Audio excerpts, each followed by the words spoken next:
شهر رمضان الذي أنزل فيه القرآن. مرحبا يا رمضان، مرحبا يا رمضان، مرحبا يا رمضان، مرحبا يا رمضان.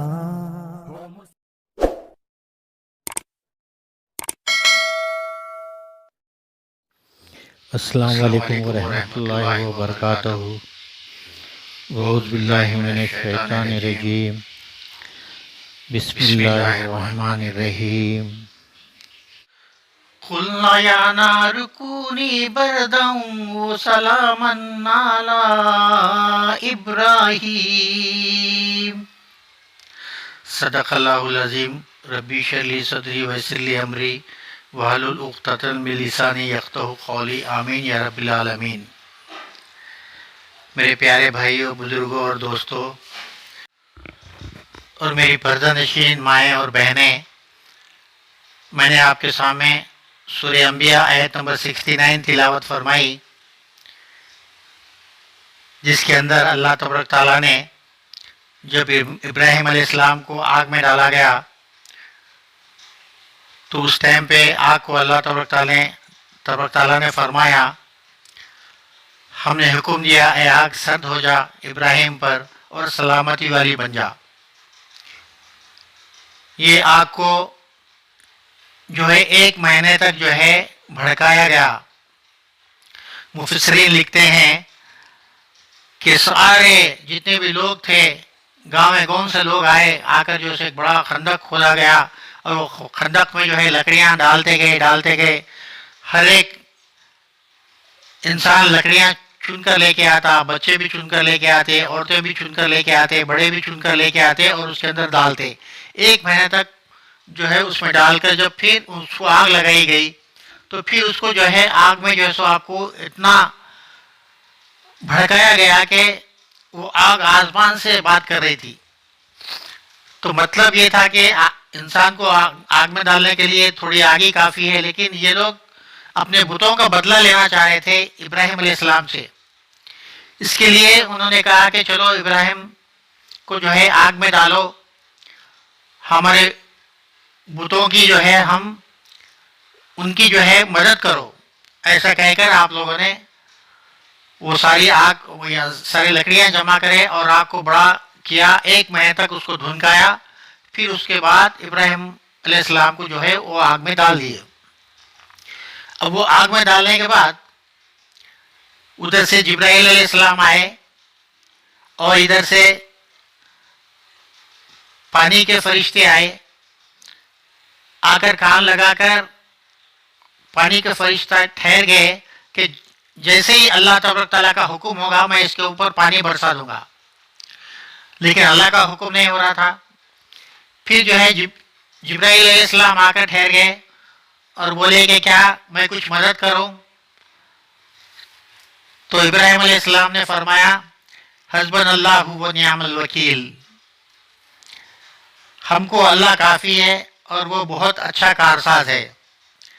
یہ آیت بہت مشہور ہے، بہت سارے لوگ پڑھتے ہیں، حسبنا اللہ و نعم الوکیل، ہم کو اللہ کافی ہے اور وہ بہت اچھا کارساز ہے. یہ آیت آل عمران میں بھی ہے 173 میں.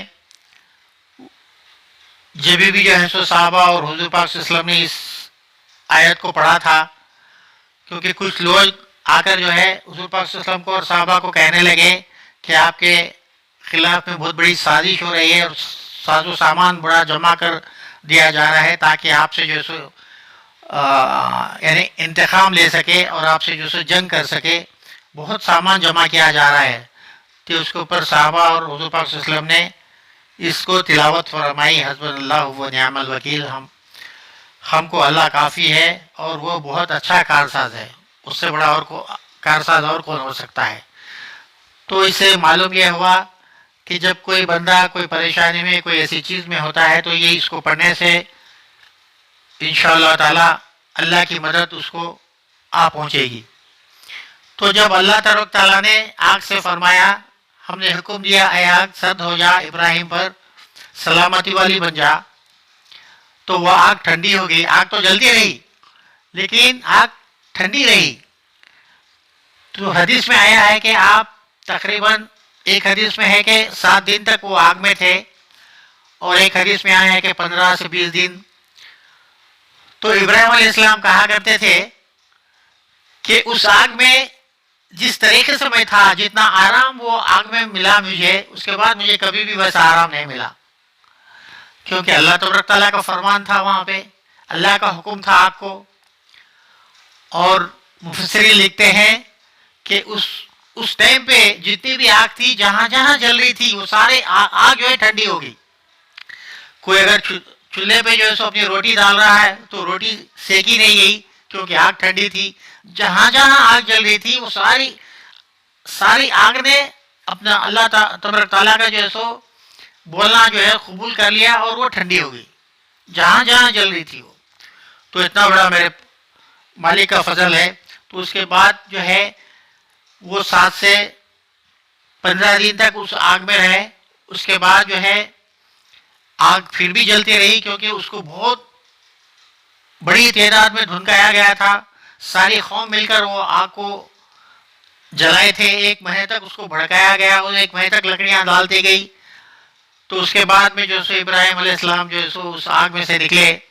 یہ دیکھنے کے بعد پوری پبلک جو ہے سو دیکھتے رہ گئی کہ جو سو یہ نظارہ. مگر اس کے باوجود بھی وہ لوگ ابراہیم علیہ السلام کے اوپر ایمان نہیں لائے، اور ان کے اللہ کے اوپر ایمان نہیں لائے، بلکہ ان سے کہنے لگے کہ تم یہاں سے چلے جاؤ. اور آپ نے بھی ڈیسائیڈ کر لیا کہ میں یہاں سے ہجرت کر جاؤں گا. تو آپ کے ساتھ میں لوط علیہ السلام تھے، آپ ان کو لے کر وہاں سے نکل گئے. لیکن قصہ جو ہے، جو آگ میں ڈالنے کا قصہ کیوں پیش آیا، اس کی تفسیر میں آپ کے سامنے بیان کرتا ہوں. جب ابراہیم علیہ السلام 16 سال کے تھے تو دیکھنے لگے کہ ان کے والد صاحب جس کا نام آذر تھا، وہ بتوں کو بناتے تھے، اپنے گھر میں بتوں کو بناتے تھے اور وہ لیا کر بازار میں بیچتے تھے. اور ان کے چاچا زاد بھائی وغیرہ سارے لوگ، یہی کام تھا وہ لوگوں کا کہ بتوں کو بنانا اور بازار میں لیا کر بیچنا. اس سے تجارت بھی کرتے تھے، پھر اسی کی پوجا کرتے تھے. تو یہ ابراہیم علیہ السلام کو اللہ تبارک تعالیٰ نے ایسی چیز، ایسی سمجھ عطا کر دی تھی، ایسا ایمان عطا کر دیا تھا اللہ تبارک تعالیٰ نے، کہ ان کا ایمان اتنا تازہ تھا، اتنا پختہ تھا، اتنا مکمل تھا کہ آپ جو ہے سو اپنے ابا سے کہنے لگے کہ اے ابا جان، آپ ایسی چیزوں کو کیوں پوج رہے ہیں جو آپ کو نفع نہیں دے سکتی، نقصان نہیں دے سکتی. اس 7 آسمان اور زمین اور اس کے بیچ میں جو بھی ہے، اس کو بنانے والا ایک اللہ تبارک تعالیٰ ہے. تو اس کے اوپر ایمان لاؤ آپ. کہیں ایسا نہ ہو قیامت میں جو سو آپ کو پکڑا جائے اور یہ آپ کے معبود جو آپ جسے کو پوچھتے ہیں، یہ کچھ نہیں کام میں آنے والے آپ کے. تو انہوں نے کہا تم صحیح کہہ رہے ہو یا ہم سے مذاق کر رہے ہو؟ تو آپ نے کہا میں مذاق کیوں کروں گا، میں اس پہ گواہ ہوں. لیکن اس کے باوجود بھی ان کے والد صاحب نے نہیں سنا، ایک نہیں مانی. تو ایک تہوار کا ٹائم آیا، ایک عید کا دن آیا وہ لوگوں کا. تو ایک بہت بڑا گودام تھا، گودام کے اندر بہت سارے بت تھے. وہاں پہ بتوں کو رکھا گیا تھا، چھوٹے بڑے سب بتوں کو وہاں رکھا جاتا تھا. وہاں پہ آ کر لوگ پوجا بھی کرتے تھے. اور ہر ایک جو ہے سو ایک انسان کا ایک ایک بت تھا وہاں پہ، ایک ایک قبیلے کا ایک ایک بت وہاں لا کر رکھتے تھے. اور ان کے اوپر لا کر لوگ مٹھائیاں وغیرہ وہ چیزیں بھی لا کر جو ہے ان کے سامنے رکھتے تھے تاکہ وہ لوگ ان کے بتاں کھائے. وہ ساری چیزیں ابراہیم علیہ السلام دیکھ کر انہیں بہت غصہ آتا تھا. اندر سے آپ بہت بے چین رہتے تھے کہ یہ کیسے لوگ ہیں، اپنے ہاتھوں سے بتوں کو بناتے ہیں اور اپنے بیچتے ہیں، پھر انہیں کو جو ہے سو پوچھتے ہیں. تو میں کیسا کروں، میں کیا کروں، بے چین رہتے تھے. تو ایک دن ایسا پیش آیا، عید کا دن آ گیا. تو ساری قوم جو ہے سو عید منانے کے لیے جو ہے گاؤں سے باہر نکل پڑی جنگل میں. تو ابراہیم علیہ السلام کے والد صاحب بھی بولے چلو بیٹا آج عید کا تہوار ہے، جاؤ چلو چلیں گے. تو ابراہیم علیہ السلام نے فرمایا نہیں، میں نہیں آ سکتا کیونکہ میں بیمار ہوں. تو ابراہیم علیہ السلام کے والد صاحب چلے گئے. تو آپ نے سوچا کہ یہ بہت بڑا اچھا ٹائم ہے، کوئی بھی نہیں ہے. تو ایک کلاڑی لے کر یہ بتوں کے پاس گئے. کیوں یہ تم لوگ کھاتے کیوں نہیں ہیں؟ یہ تمہارے لوگ جو ہے لا کر جو سامنے رکھے ہیں مٹھائی وغیرہ توشے جو ہے اس کو تم کھاتے کیوں نہیں ہیں؟ تو بتے کچھ نہیں کہا. تو پھر ان سے بولے کیوں تم بات کیوں نہیں کرتے؟ تو پھر اس کے بعد میں تھوڑی دیر کے بعد آپ کڑاڑے لیے سارے بتوں کا کسی کا ہاتھ کسی کا پیر کسی کے ٹکڑے کر پورے الگ الگ کر دیے. اس کے بعد میں ایک بڑا بت تھا اس کو ایک کو بڑے بت کو رکھ دیے اور اس کے گلے میں جو ہے سو یہ کلاڑی ڈال دیے. اب اس کے بعد سارے لوگ آئے. عید کے دن جو ہے سو جب شام ہو رہی تو سارے لوگ آ کر بت خانے میں پھر بتوں کی پوجا کرنے کے لیے آئے تک دیکھتے ہیں کیا ہے کہ سارے بت جو ہے پڑے ہوئے ہیں. کسی کا ہاتھ نہیں ہے کسی کا پیر نہیں ہے کسی کی منڈی نہیں ہے کوئی چکنا چور ہے. یہ دیکھ کر جو ہے بہت ان لوگوں کو غصہ آیا اور کہنے لگے کہ یہ ایسا معاملہ کون ہمارے معبودوں کے ساتھ کیا ہے؟ تو کسی نے ابراہیم علیہ السلام کو کہتے ہوئے سن لیا تھا. تو اس نے کہا کہ میں ایک نوجوان کو دیکھا ہوں جو اکثر جو ہے یہ معبودوں کے خلاف بولتا ہے. اس کا نام ابراہیم ہے. تو یہ لوگ سارے کہنے لگے ٹھیک ہے ان کو بلا لے کے آؤ. تو پھر ابراہیم علیہ السلام کو بلایا گیا. ابراہیم علیہ السلام سے پوچھا گیا کیا یہ بتوں کی یہ جو چیز کی گئی ہے جس کو توڑا گیا ہے کیا تم نے ایسا کیا ہے ہمارے معبودوں کے ساتھ میں؟ تو ابراہیم علیہ السلام کہنے لگے میں تو نہیں توڑا. ہاں یہ بڑا بت جو ہے اس کے گلے میں کڑائی دکھ رہی ہے شاید یہ کیا ہوگا اس سے پوچھو. تو سارے لوگ جو ہے پریشان ہو گئے اور نیچے منڈی ڈال کر غور و فکر کرنے لگے کہ جو ہے یہ تو بات نہیں کرتے. اب انہوں نے پوچھو بول کر ابراہیم علیہ السلام نے بولا تھا. تو ان سے کہا کہ آپ کو معلوم ہے ابراہیم یہ لوگ بات نہیں کرتے. تو ابراہیم علیہ السلام نے فرمایا پھر تم ایسوں کو پوچھتے ہو جو بات بھی نہیں کرتے جو تمہارا نفع بھی نہیں پہنچا سکتے نہ نقصان پہنچا سکتے اور خود اپنے ہاتھوں سے تم ان بتوں کو بناتے ہو اور انہی کو تم پوچھتے ہو. تم کیسی قوم ہو؟ تم اللہ کو نہیں مانتے جو تمہارے کو اور مجھے اور یہ ساری کائنات کو بنایا اس کو مانو ایک اللہ کو مانو. تو اب ان لوگوں کو یقین ہو گیا کہ شاید ابراہیم علیہ السلام نے ہی ایسا کیا ہے. تو پھر ایک بادشاہ رہتا تھا وہ بادشاہ تک بھی بات پہنچ گئی. پھر وہ بادشاہ بھی آ گیا. سب مل کر ڈیسائیڈ یہ کرے کہ چلو ابراہیم علیہ السلام کو جو ہے ایک بڑی آگ جلاؤ اور آگ جلا کر اس کے اندر ڈال دو. جب یہ بڑا ایک خندق کھودا گیا اس کے اندر لکڑیوں کو ڈالے گا بہت لکڑیاں جمع کی گئی. اس ایک مہینے تک حدیثوں میں آتا ہے کہ ایک مہینے تک لکڑیوں کو جمع کر دیا گیا. اس کے بعد اس کو آگ جلائی گئی. پھر وہ آگ کو جو ہے جیسا دوزخ کو دھنکاتے ہیں ویسا دھنکایا گیا. اس کے بعد میں مقصد ان کا یہ تھا کہ ہمارے معبودوں کو انہوں نے توڑا ہے ان سے ایسا انتقام لیں گے کہ لوگ جو ہے دیکھتے رہ جائے. یہ مقصد تھا لوگوں کا. تو اس کے لیے بعد میں جو ہے سو ان کو جو ہے آگ میں ڈال دیے. آگ میں ڈالنے کے بعد ادھر سے پانی کے فرشتے آ گئے. آ کر کان لگا کر آپ ٹھہرے ہوئے تھے کہ اللہ تبارک تعالیٰ کب مجھے دیتے اور میں بارش برسوں اور یہ آگ کو جو ہے بجھا دوں. اور ادھر جبرائیل علیہ السلام آ گئے. آ کر ان سے کہنے لگے ابراہیم علیہ السلام سے میری کوئی حاجت ہے؟ تو آپ نے فرمایا نہیں حسبنا اللہ و نعم الوکیل ہم کو اللہ کافی ہے اور وہ بہت اچھا کارساز ہے. یہ آیت انہوں نے تلاوت فرمائی. تو یہی آیت قرآن کے اندر ہے جو بہت سارے لوگ جو ہے یہ آیت کی تلاوت کرتے ہیں. اسی ٹائم پہ یہ حادثہ ہوا. تو اس کے بعد جو ہے سو پھر 8 دن یا 15 دن کے بعد آپ آگ میں سے نکلے صحیح سلامت جیسے تھے ویسی خالی آپ کے جوتیاں جل گئے تھے. جو جوتے تھے وہ جل گئے باقی آپ کا جسم پورا صحیح سلامت تھا.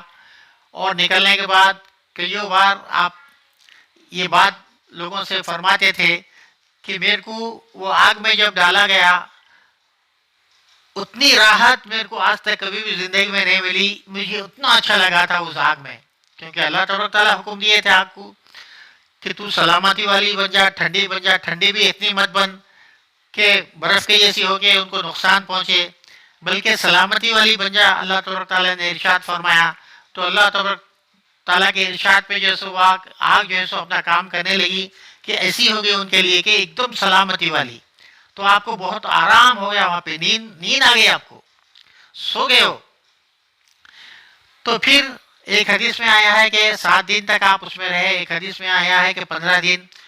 خیر اس کے بعد پھر آپ وہاں سے نکل کے آئے تو ساری قوم دیکھ کر پھر بھی انہوں نے ایمان نہیں لایا اور کہا کہ تم یہاں سے چلے جاؤ. اور آپ نے بھی یہ ارادہ کر لیا تھا اور آپ نے ارشاد فرمایا کہ ٹھیک ہے میں یہ ملک چھوڑ کر چلے جاؤں گا. جب جو ہے آپ عراق میں تھے، عراق کا واقعہ ہے یہ جو واقعہ پیش آیا. پھر آپ کے اوپر لوط علیہ السلام ایمان لا چکے تھے، وہ بھی پیغمبر تھے. پھر یہ دونوں نے مل کر وہاں سے نکلے. یہ سارا واقعہ جو پیش آیا یہ عراق کا ہے. پھر آپ دونوں نے وہاں سے نکل کر جو ہے ملک شام پہنچ گئے. پھر اس کے بعد کا واقعہ بہت سارا ہے، انشاءاللہ تعالیٰ اس کے بارے میں اور ایک ویڈیو انشاءاللہ پیش کروں گا جس کے بارے میں پھر آپ کی شادی وغیرہ ہے، شادی کا ذکر، پھر اسماعیل علیہ السلام کا ذکر، پھر آپ کو ذبح کرنے کا ذکر. یہ ساری چیزیں انشاءاللہ دوسری ویڈیو میں آئیں گی. تو دیکھیے ایمان جو ہے اس طریقے سے رہنا چاہیے جیسے کہ ابراہیم علیہ السلام کا تھا. آپ کا کیسا ایمان تھا کہ آپ کو آگ میں ڈالنے کے بعد بھی آپ جو ہے سو فرشتوں کی مدد لینے کے لیے بھی تیار نہیں تھے، بلکہ آپ ایک اللہ کے ہو کر ہو چکے تھے اور اللہ کے طرف متوجہ تھے. اللہ کا کیسا ایمان ان کے اندر، کیسا ایمان پختہ تھا ان کا. اللہ تبارک تعالیٰ ہر کسی کو جو ہے ابراہیم علیہ السلام کے جیسا ایمان دینا چاہیے. اللہ تبارک تعالیٰ سے دعا ہے کہ آپ کو اور مجھے کہنے سننے سے زیادہ عمل کرنے کی توفیق عطا فرمائے. آمین یا رب العالمین. السلام علیکم ورحمۃ اللہ وبرکاتہ. اللہ